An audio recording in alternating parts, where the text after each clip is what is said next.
Sob o sol escaldante das terras de Canaã, onde o pó se mistura às promessas de uma linhagem sagrada, começava a desenhar-se uma das tramas mais profundas e dramáticas da história da humanidade. No centro dessa narrativa estava José, um jovem cujos olhos carregavam o brilho da inocência e a marca indelével de um destino extraordinário. Ele não era apenas mais um entre os 12 filhos de Jacó. Ele era o filho da velhice, o fruto do amor profundo por Raquel. E essa posição singular o colocava em um pedestal perigoso dentro de sua própria casa. Jacó, o patriarca que outrora lutara com anjos, não escondia seu favoritismo. Como prova tangível desse afeto desmedido, ele presenteou José com uma túnica ornamentada, uma peça de cores vibrantes e mangas longas que contrastava severamente com os trajes rudes e desgastados de seus irmãos mais velhos. Aquela túnica não era apenas um tecido precioso, era um símbolo de autoridade e um lembrete constante de que, na hierarquia do coração do pai, José ocupava o lugar mais alto. O ódio, porém, é uma erva daninha que cresce silenciosa e persistente nas frestas da alma. Para os irmãos de José, cada fibra daquela túnica colorida era sentida como um insulto pessoal. Eles viam o jovem como um espião do pai, alguém que trazia maus relatos sobre o trabalho árduo que realizavam nos campos sob o calor intenso. O ciúme, alimentado pelo silêncio cortante e pelas trocas de olhares sombrios, transformou o laço de sangue em uma corda de ressentimento prestes a romper. Mas a tensão atingiu o ponto de ebulição definitivo quando José começou a ter visões noturnas perturbadoras. Com a ingenuidade típica da juventude, ele narrou seus sonhos, feixes de trigo no campo que se curvavam diante do seu feixe, e até astros celestes que lhe prestavam reverência. Se a túnica era uma ofensa visual, os sonhos eram uma declaração de guerra. Aos olhos dos irmãos, José não desejava apenas o amor do pai. Ele almejava o domínio absoluto sobre todos eles. O destino finalmente apresentou sua face mais cruel em um dia que parecia comum. Jacó, preocupado com o paradeiro de seus filhos, enviou José até Siquém para encontrá-los. O jovem partiu, cruzando vales e montanhas, sem saber que caminhava para uma emboscada arquitetada pela própria família.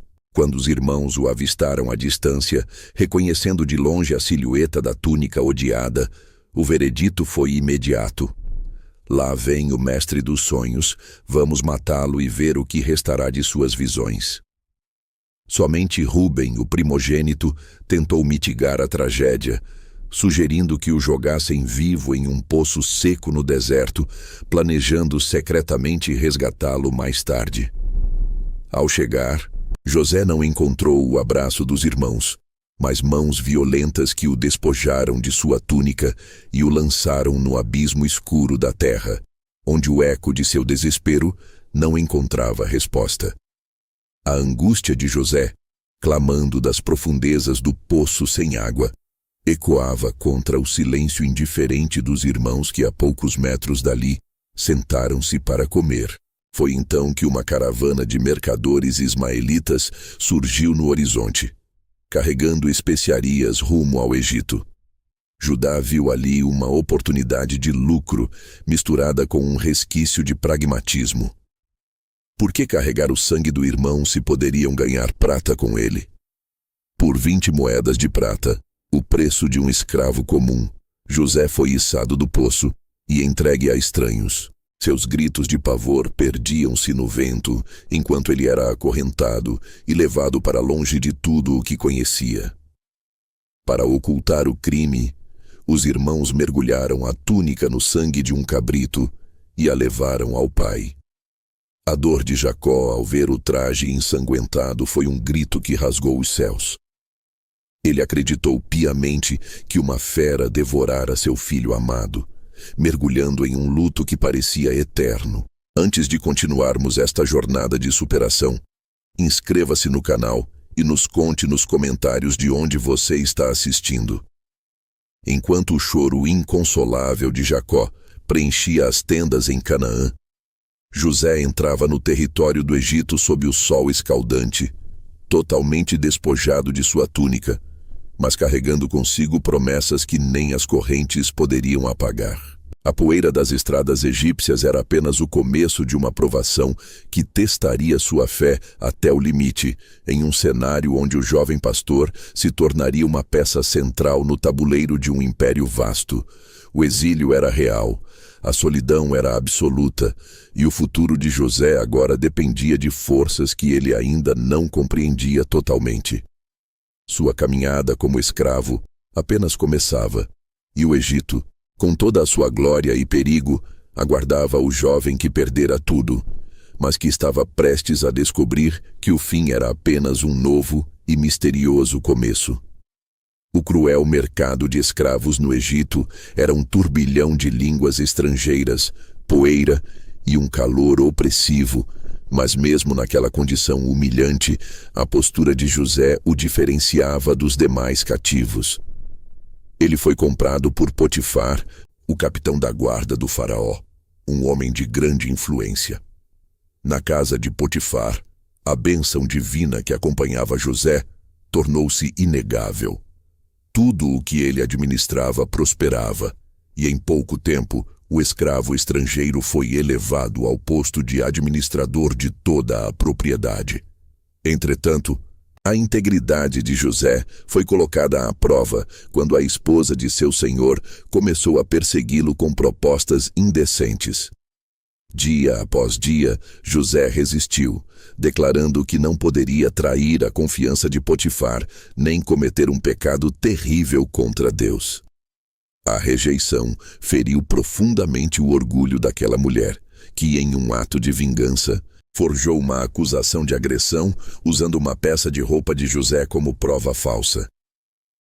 Sem chance de explicar sua inocência, José viu sua vida ruir novamente, sendo lançado nas profundezas das masmorras egípcias por um crime que jamais cometera. No isolamento do cárcere, a resiliência emocional de José brilhou. Ele não se deixou consumir pelo amargor contra aqueles que o traíram. Em vez disso, sua diligência conquistou a confiança do carcereiro Mor, que lhe entregou a responsabilidade sobre todos os prisioneiros. Foi nesse ambiente de privação que José encontrou o copeiro e o padeiro do faraó, ambos atormentados por sonhos enigmáticos. Com uma humildade serena, José interpretou as visões sob a luz divina. O copeiro seria restituído ao seu cargo em 3 dias, enquanto o padeiro enfrentaria a execução. Quando as profecias se cumpriram, José implorou ao copeiro que intercedesse por ele diante do faraó. Contudo, a gratidão humana provou ser curta. O copeiro esqueceu-se dele, e José permaneceu naquele lugar por mais 2 longos anos, vendo o tempo escorrer enquanto sua paciência era testada. O destino, porém, aguardava o momento de maior necessidade do império para agir. O faraó foi assolado por sonhos perturbadores. 7 vacas gordas sendo devoradas por 7 vacas esqueléticas e 7 espigas cheias de grãos sendo consumidas por 7 espigas mirradas. O pavor tomou conta da corte e foi então que o copeiro mencionou o jovem hebreu que estava na prisão. Retirado às pressas da masmorra, barbeado e vestido com roupas limpas, José apresentou-se com coragem diante do soberano e de toda a corte egípcia. Com uma clareza que transcendia o entendimento comum, ele explicou que Deus estava revelando o futuro. O Egito teria 7 anos de fartura, seguidos por 7 anos de uma fome tão devastadora que a abundância anterior seria esquecida. José não apenas interpretou o sonho, mas propôs um plano audacioso de armazenamento para salvar a nação da morte. Impressionado pela sabedoria e pelo espírito que emanava do jovem, o faraó tomou uma decisão. Ele retirou o anel de sinete de seu próprio dedo e o colocou na mão de José, vestindo-o com linho finíssimo e uma corrente de ouro. Naquele instante, o ex-prisioneiro foi proclamado governador de todo o Egito. José agora percorria as províncias em um carro real, aclamado como o salvador do império naquela terra distante. Durante 7 anos, ele acumulou grãos como a areia do mar, transformando o Egito no celeiro do mundo conhecido, enquanto a fartura ainda durava. Quando os anos de escassez finalmente chegaram, o solo rachou e a fome estendeu seus braços cruéis até a terra de Canaã. Jacó, desesperado pela sobrevivência de sua família, enviou seus 10 filhos mais velhos ao Egito para comprar mantimentos. E assim, no majestoso salão do palácio, 10 homens cansados prostraram-se diante do poderoso governador. Eles não faziam ideia de que o senhor egípcio, que os observava com olhos penetrantes e falava de forma ríspida, era o irmão que eles haviam vendido por moedas de prata há muitos anos. José os reconheceu instantaneamente no silêncio do salão. O impacto de ver aqueles rostos trouxe à tona emoções intensas. Seus sonhos de outrora estavam se cumprindo diante de seus olhos, mas o jogo de reconhecimento e os testes de caráter estavam apenas começando sob o véu de uma suspeita calculada. O olhar de José, escondido sob a autoridade de um governante egípcio, percorria os rostos envelhecidos de seus irmãos, prostrados sob o peso de décadas de remorso. Eles não viam o menino da túnica colorida, mas um homem poderoso que detinha o destino deles. Com uma dureza calculada, José os acusou de serem espiões para observar se o egoísmo de outrora ainda habitava naquelas almas. O medo era palpável enquanto imploravam por misericórdia, mencionando o pai idoso e o irmão caçula. Ao ouvir o nome de Benjamim, as entranhas de José se agitaram, mas ele manteve a frieza. Ele reteve Simeão como garantia, exigindo que trouxessem o irmão mais novo ao Egito.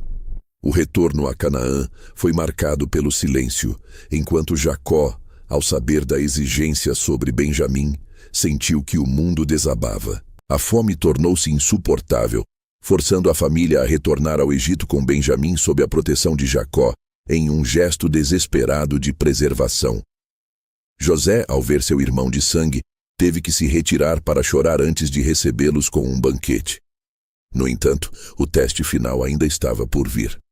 Secretamente, José ordenou que seu copo de prata fosse escondido na bagagem de Benjamim. Quando os irmãos já estavam a caminho de casa, foram interceptados pelos guardas. A acusação de roubo caiu como um raio sobre eles. Quando o copo foi encontrado na sacola de Benjamim, o desespero foi absoluto. Rasgaram suas vestes em sinal de luto, voltando para o palácio com a certeza de que a tragédia os havia alcançado. Diante de José, eles se prostraram em terra. A sentença era clara. Benjamim ficaria como escravo, e os outros partiriam em paz. Foi nesse instante que o ciclo de ódio foi quebrado pela força do amor, que nenhum tesouro egípcio poderia comprar. Judá, o mesmo irmão que sugerira vender José décadas atrás, deu um passo à frente. Com a voz embargada, narrou a dor profunda que o pai sentira pela perda de um filho e explicou que a escravidão de Benjamim mataria Jacó. Judá ofereceu sua própria vida, implorando para ficar no lugar do irmão mais novo. Aquele ato de sacrifício puro ecoou pelas paredes do palácio como uma redenção. José não conseguiu mais sustentar o papel de juiz. Com um grito ouvido em toda a casa, ordenou que os oficiais egípcios saíssem. O silêncio foi preenchido pelo soluçar convulsivo do homem mais poderoso da terra, enquanto o sol egípcio iluminava a face de quem antes era cativo. Em hebreu, ele finalmente disse: "Eu sou José. O meu pai ainda vive?" O choque paralisou os irmãos. O medo da vingança os impediu de falar, mas José, com os braços abertos e lágrimas no rosto, chamou-os para perto. Explicou que, embora tivessem planejado o mal, Deus havia transformado tudo em um plano de preservação. O perdão de José lavou as feridas do passado, transformando o palácio em um cenário de restauração familiar. A notícia alegrou o faraó, que enviou carruagens para buscar Jacó e toda a sua descendência em solo estrangeiro, que agora chamavam de lar. O reencontro nas terras de Gósen foi um momento que desafiou a lógica do sofrimento. O velho patriarca pôde finalmente abraçar o filho que acreditava ter sido devorado por feras. As lágrimas de Jacó molharam o ombro do filho soberano, enquanto o ciclo de promessas se fechava com perfeição diante daquela reunião emocionante. A história de José encerra-se não com um trono, mas com um exemplo de que o perdão é a maior vitória. Ele governou com sabedoria, garantindo que seu povo florescesse e preservando a linhagem de Israel. A túnica colorida fora substituída por vestes reais que simbolizavam a união sob a providência divina. No final, a soberania de Deus provou ser o fio invisível que teceu cada traição e cada lágrima em uma tapeçaria de salvação, ensinando que nada é desperdiçado quando o propósito é maior do que a dor. A jornada que começou em um poço terminou com a esperança de um povo salvo pela graça.